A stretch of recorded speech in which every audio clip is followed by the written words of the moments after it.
One thing that even good theme music would not be able to save is Retribution, who not only lost to the Hurt Business in the opening match on Monday night, but they had their asses pretty much handed to them in the match. It really was not, it was semi-competitive, but it really wasn't all that competitive. And it went right down to T-Bag tapping out to Lashley in the Hurt Lock. He tapped out. He gave up. He cried uncle. He submitted. And then when the match was over, The Fiend came out, because The Fiend had been interrupted at the start of the show by the Hurt Bit, or rather by Retribution. And then the lights went out, and they came back on, and Retribution was in the ring, and The Fiend and Alexa, they were gone. So after they lost, you talk about kicking a guy when he's down, The Fiend returns. And The Fiend lays waste to all of the members of Retribution except for Mustafa Ali, who was able to escape.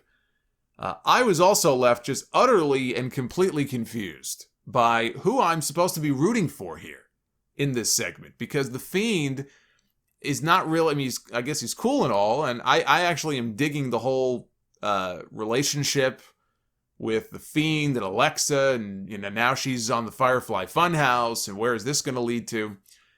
But The Fiend is really not a babyface. The Hurt Business are all heels. And Retribution is whatever the hell they're supposed to be. They're definitely not some kind of group to get behind. So I was a bit confused. It was basically a segment full of heels. I'm like, let them kill each other. What do I care? But it's not looking good for Retribution. It was not looking good for Retribution from the moment they debuted. And they threw that Molotov cocktail at that power generator, and they were jumping up and down like a bunch of little idiots. Let's be honest here, it has never looked good for Retribution from the moment they debuted.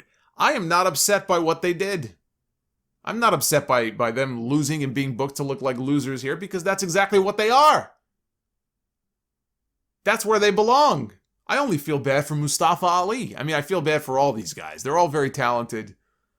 Mace is the one, and I've said this before, Dio Madden, is the one who, when I see him with that mask and everything else, and the big, the big eyes and everything, it looks big and scary, and he's got the long hair.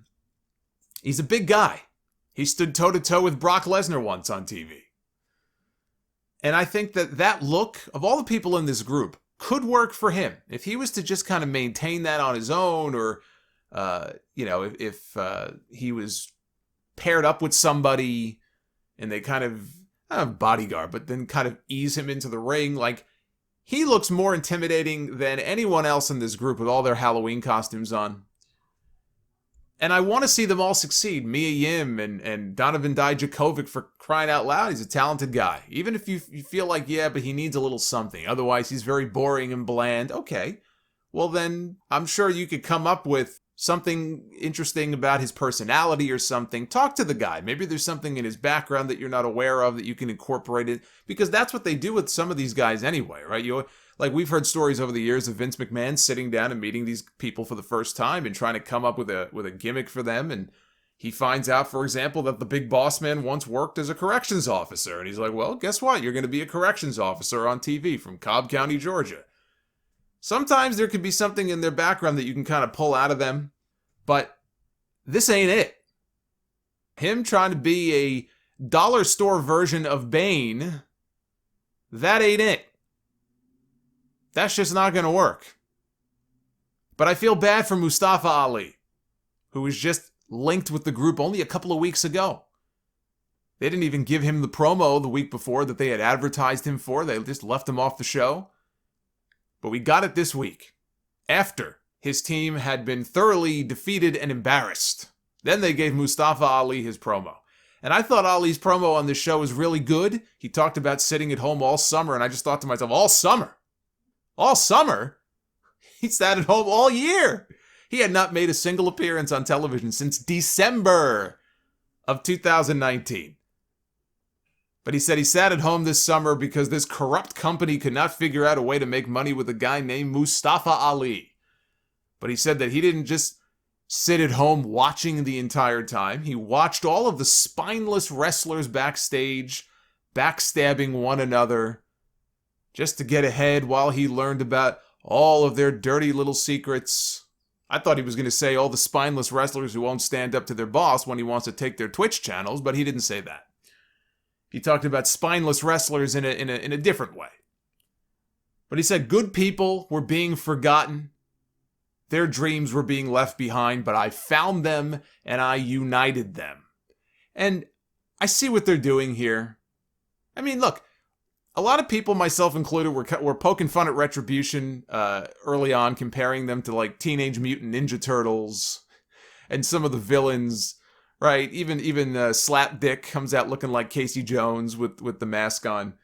But if you think about it, like we've seen comics and cartoons, and I think the Turtles would kind of fall into this, where you get an evil villain like Shredder who takes these just nobodies, these guys, these losers off the street who just have nothing going on in their lives. They have nothing to look forward to. They have nothing to live for. And he kind of brings them all together. Right? And then they worship him and they follow him and they idolize him. And I think it's basically the same concept here. Here are a bunch of guys who definitely were not losers, but that's kind of how they're portrayed. And now they come out, they certainly look like a bunch of losers, the way they're all dressed up. But this is Ali bringing them all together like something out of a comic book. And he's bringing them together for a common cause, right? That's basically the story here. He's uniting them together.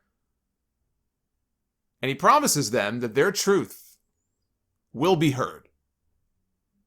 And that then leads into his admission. A very lame, casual admission that he was, in fact, the SmackDown hacker.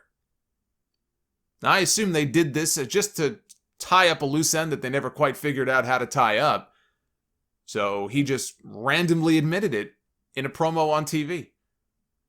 I think that there could have been a better way, a more dramatic way, to actually have the big reveal. As big reveals go, this will go down as one of the more lame ones that they've ever done.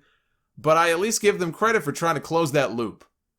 They could have just ignored it altogether. It could have gone down like the White Hummer angle in WCW or GTV on Raw's War back in the day, and just drop it and never speak of it again. And let people fill in their own imaginations about who was behind it and where it was going to go. They at least thought, okay, you know what? Let's close this loop. Let's give some closure to this angle that we started. I can only hope that Ali ends up with a comfortable spot on the show coming out of this. If nothing else comes out of this whole Retribution debacle, that's my hope, is that at least Ali ends up with a nice little comfortable spot for himself on TV. I am not going to cry, though, for what they did to Retribution on this show. And I was kind of laughing when I was seeing all the comments. Oh my God, I can't believe what they did to Retribution. I'm like, all you fucking people were the same people who were going on social media every week and insulting Retribution and talking about how much Retribution absolutely sucked. And now they're pretending like, oh my God, I can't believe they did what they did. It would be like taking a piece of trash, right, that you're going to throw into the garbage can. And it's just sitting there on the table. And people are complaining about it. Why is the trash sitting on the table? It belongs in the trash. It's starting to stink up the kitchen. What is it doing there? So then you pick it up and you actually put it where it belongs. And then the people are complaining, well, wait a minute, what are you doing? Why are you throwing it into the garbage? Because it's fucking garbage. That's why. All these people complaining like they actually gave a shit about Retribution. Give me a break. Give me a break. What we saw Monday night should have been no surprise. They've been treating this group like a joke for weeks. So why is this such a surprise? Why did this seem to come as such a surprise to people on Monday night? I'm baffled by this. I just watched this and laughed. I mean, what is there to get angry about? This entire storyline up to this point has been a pile of puke. Now, one way to maybe make things interesting is for Ali to hold some of those secrets that he claims to have learned over the heads of some of the Raw stars. Even though he was the SmackDown hacker, I guess some of those SmackDown people are on Raw now, though, after the draft. Maybe he can hold some of those secrets over their head. You know, if they want to get back at The Fiend, for example, and break the spell that he has over Alexa Bliss, you know, maybe Ali can show footage of Bray Wyatt slipping into his Fiend costume in the back and just totally expose the character. It's just Bray Wyatt in a Halloween mask. You're not fooling anyone, Bray. We're on one very special episode of the Firefly Funhouse. We're getting real dark now, but the doorbell rings. Bray has a guest. He's very excited. He goes to open the door, and when he opens the door, there's no one standing there, but he looks down, and then laying on the floor in a pool of blood is Bo Dallas. And Ali just goes, "He's your brother, Bray. You're not fooling anyone." That could become Ali and Retribution's whole gimmick. They're the kayfabe killers. That'd be a better name for the faction, actually. The kayfabe killers. I floated the idea on a Dynamite stream, because somebody asked me about this on a Dynamite stream weeks ago. And I said, you know what another way to go might be? And this is before Ali was revealed as the leader. I don't want Ali to become a joke necessarily, but you could almost embrace the failure that is Retribution and just go all in. This is when they were being kind of entertaining on Twitter, right? We had Teabag was just slamming people left and right on Twitter with all these social media burns and insulting Eric Bischoff and all these different people. He was subtweeting Brian Alvarez when Alvarez would tweet out ratings and saying, "See, Retribution gets better ratings in this segment and that segment." There was a possibility of embracing Retribution as kind of like a comedy group and just going all the way with it. And maybe it ends up turning them into baby faces. Sometimes you just got to make chicken salad out of chicken shit. So there are still things that can be done. But this notion of Retribution being taken seriously, I mean, that ship sailed long ago. That ship left port a long time ago. And I don't think it's coming back.